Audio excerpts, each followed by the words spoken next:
Tonight, the storm cleanup continues across southern New England following Tuesday's damaging weather. But relief has finally arrived for hundreds of Rhode Islanders who began the day without electricity for the fourth straight day. At last check, less than 3 dozen National Grid customers were still in the dark. Eyewitness News reporter Madeline Wright joins us live now from Warwick with a reaction from one of the last customers to finally have their power restored. Now that almost everybody has their power back, residents in hard-hit neighborhoods like this one are devoting their full attention to cleaning up all the damage. Wells Avenue. Charlie Vanner from Warwick is one of the last people in Rhode Island to get their power back after the storm. As they said, somebody has to be the last one. Unfortunately, we were it this time. Vanner is one of more than 100,000 people who were in the dark after Tuesday's storm. While most National Grid customers had power restored between Tuesday and Thursday, he didn't get power back till Friday. This area is kind of secluded from the rest of Warwick. You know, you got to come up Lakeshore Drive, so who comes up here? What did you do for 3 days without power? Well, stood home, had some ice water, because a lot of people going through the house, so out for supper. You know, that's about it. He's more worried now about the damage to his property on Wells Avenue. We need help to get this stuff cleaned up.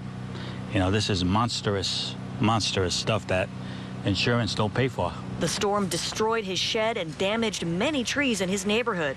This is what it looks like at Sandra Baker's house in a different part of Warwick. I experienced Irene and Sandy, but nothing like this. This is by far the worst storm that I've ever experienced my whole life.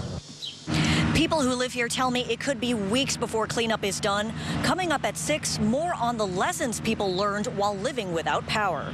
Live in Warwick with the West Bay Mobile Newsroom, Madeline Wright, Eyewitness News.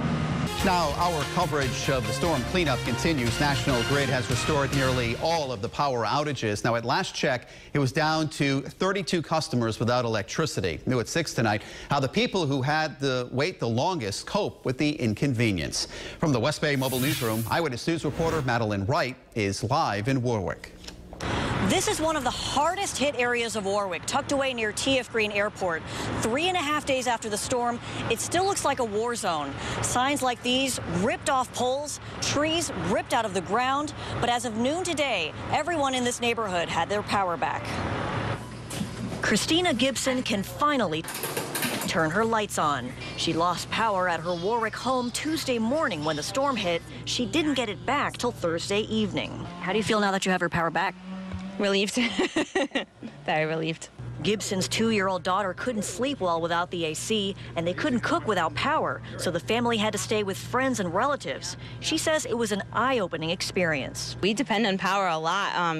Usually the power just goes out for a few hours, and so you've got the candles and you're fine, but, you know, we had to throw out the whole refrigerator's worth of food, and you know, we had to go different places, and it's just tough. Sandra Baker also went 2 days without power, but having a generator eased the burden. It was okay. I still had hot water. I mean, I can still cook because I have gas. It wasn't bad. It was like camping. But for many, life is still not back to normal. The storm damaged countless trees, cars, and homes. It could take weeks to clean up all the debris. Baker is already estimating the cost. I would say I probably have $40,000, $50,000 between the roof and everything else, tree removal and incidentals.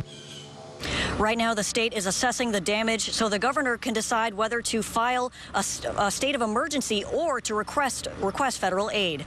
Live in Warwick with the West Bay Mobile Newsroom, Madeline Wright, Eyewitness News.